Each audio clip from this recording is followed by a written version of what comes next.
আজকেও আপনাদের জন্য বিশেষ করে এই এলাকায় যারা দুর্গত মানুষ আছেন, আমাদের স্বেচ্ছাসেবক ভাইয়েরা সহ আমরা সকলেই উপস্থিত হয়েছি আপনাদের জন্য সামান্য সাহায্য নিয়ে। আমাদের এই সাহায্য অব্যাহত থাকবে, আপনারা ভয় পাবেন না। আমরা বাংলাদেশ রেড ক্রিসেন্ট সোসাইটি সহ গণপ্রজাতন্ত্রী বাংলাদেশ সরকার আপনাদের পাশে আছে, আপনাদের পাশে থাকবে। আপনাদের ভয়ের কোনো কারণ নাই। ইনশাআল্লাহ আমরা সকলে মিলে দুর্গত মানুষের পাশে আমরা দাঁড়িয়ে আছি, আমরা দাঁড়িয়ে থাকবো।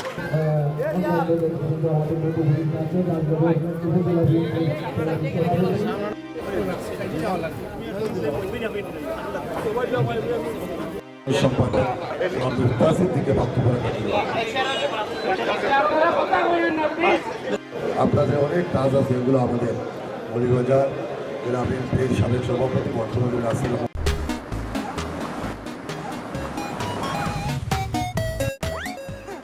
বর্তমান প্রধানমন্ত্রী নির্দেশ দিয়েছেন, সেই অনুযায়ী হয়েছেন সকলের সংক্ষিপ্ত বক্তব্য রেখেছেন। বৈরী আবহাওয়া বক্তব্য রাখার সুযোগ নেই।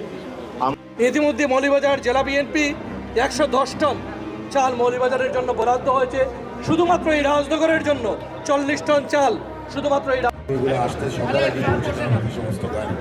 তো এইভাবে জেলা বিএনপি এবং আমাদের অঙ্গ সংগঠন আজকে একটু আগে জেলা যুবদল সহ সদরের রাজনগরের সহ আমাদের জেলা পরিষদের প্রশাসক, আমরা জেলা বিএনপি এবং